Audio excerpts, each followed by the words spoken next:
Hey everyone, welcome back to Corporate Decoder. Today we're cracking open Blue Owl Technology Income Corp's latest filing, so buckle up because with 10,000 in Class S, Class D and Class I shares of common stock, even I'm questioning my life choices. But first, a little about the company. Blue Owl Technology Income Corp is basically a lender focused on tech companies, especially software.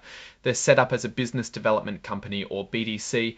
They aim to hand out loans and make debt and equity investments in technology businesses that are making use of the increasing demand for tech products. At least 80% of their investments need to be in this area, and they generally focus on software and enterprise software. They might also dabble in a few other related sectors to boost returns. Digging into their investments, about 91% of their investments are in first-line senior debt. Think of it as the safest part of the lending pie, and they also have smaller percentages in other types of investments. It looks like their shares aren't listed on any exchange, meaning it is hard to trade the shares. To help with the lack of options, they have a share repurchase program to help let some people out every now and then. But we'll see later if that's really enough. Let's cut to the numbers to see where the value is. You have Class S, Class D, and Class I shares all at a price of $10.39. It looks like no upfront sales loads, but be warned. The broker might charge you on Class S and D shares, but is limited to 3.5% for Class S and 1.5% for Class D. Now, of course, we have to talk about risk. They note that a global financial mess could mess with their business. Their portfolio companies might not be able to pay back the loans. The government could do something wacky. Basically, the world is chaos, and chaos is bad for investments. The dealer manager pushing the shares and its advisor being the same company means there's no outside party saying, hey, is this a good deal? So take this prospectus, read it a bunch of times. The ongoing servicing fees may incentivize our advisor to make riskier investments or use substantial leverage. And since there is not a liquid market for their shares, they will have limited liquidity. You probably won't be able to sell your shares quickly or even at all. And of course, the value of their investments can be a little unstable since they're estimated. This could affect how much you get if you ever are able to sell. Also, they want to be a regulated investment company, so they are going to try to pay out 90% of their income.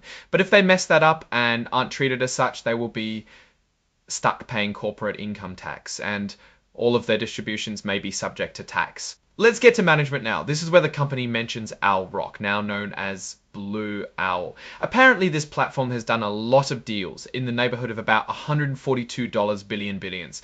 These guys do a lot of deals all over the place. As of the end of last year, the Blue Owl Credit Advisors had $155.7 billion in assets under management. Keep in mind, this isn't just this fund, but the total assets managed by the whole credit platform. Let's get into the fees. They are going to be eating up a lot of potential earnings if these numbers hold true. 1.25% base, potentially up to 0.85% or 0.25% distribution fees and other expenses.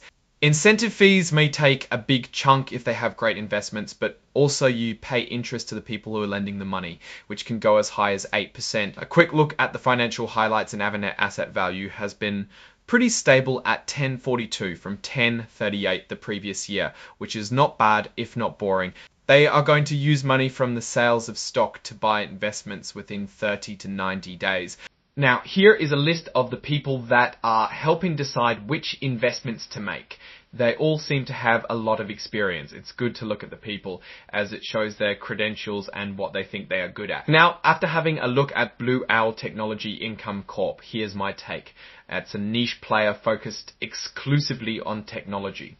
The management has deep industry connections. This offers a steady income stream in a high growth sector, and you have a limited path to liquidity. They need to deliver strong, consistent returns to justify the fees and hope to stay afloat despite external pressures. The success of this fund hinges on Blue Owl's ability to navigate the complexities of the market. If you like this, please leave a comment, like and subscribe for more.